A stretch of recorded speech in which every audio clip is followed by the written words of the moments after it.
Good day. We are back again, and then today we are going to discuss about the exposure triangle. Now, what is a exposure triangle? Now, the exposure triangle is a way of associating the three elements of having exposure of a photograph.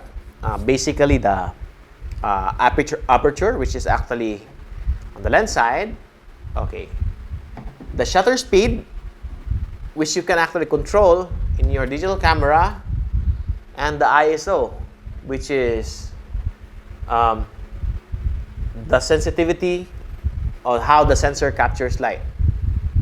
Okay, the shutter speed actually is, I'll explain later more on the in-depth explanation on that. We'll start with the aperture. Aperture is how we measure lights. It's sa lens. So the wider the aperture, or the lower the f number, which means the wider the opening, and the higher the aperture, meaning to say the narrower the opening. I'll give you an example of, okay, ang atong mata, kita mo ating mata to, na siya kanang iris. So, ang aperture sa atong mata is basically set at 2.8. So, kung ngit-ngit, if the place is darker, our eyes actually adjust and actually open up wider, so that it will actually let more light come in para makita ta. Yeah, just like when you go inside a theater, when you go outside and the place is well lighted, you can actually experience nga once musod mo sa theater, maglisod pa mo kita. So meaning to say, mo adjust pa inyong eyes, mo open pa siya pag maayo. The same with the lens. So basically, the best cameras are eye.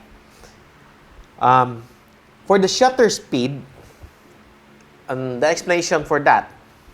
Okay, shutter speed is the measure on how long the shutter remains open to let the light come in to the sensor. So this is the basic explanation for that. Imagine you have a faucet, nakay-gripo. So when you open that one, you let the water out, and then when you close it, it will let the water stop. So meaning to say, the amount of water nga ning gawas, the same explanation as the light. Kung the longer you actually open the faucet, the more water will drop. The faster you actually close it, the less water nga magawas niya. So basically, that's the explanation for shutter speed. You can actually control that one in your camera. And then thirdly is the ISO. Okay. Back then, when film ruled, we don't have that flexibility since before manggod, the film actually got the sensitivity for it. For example, if you have a film like mga Kodak 400, the 400 actually represents the sensitivity of the film. Now, since we are on a digital era, the sensor actually have that control for the sensitivity of light. So you can actually adjust the ISO for it from the lowest. Right now, the lowest I think is 50, and the highest would be around 100,000 something ISO. But there's a catch on it. The lower the ISO, the cleaner your image will become. And then the higher the ISO, the more grainy or mas hugaw yung image. Excuse me. So how does this tree affect?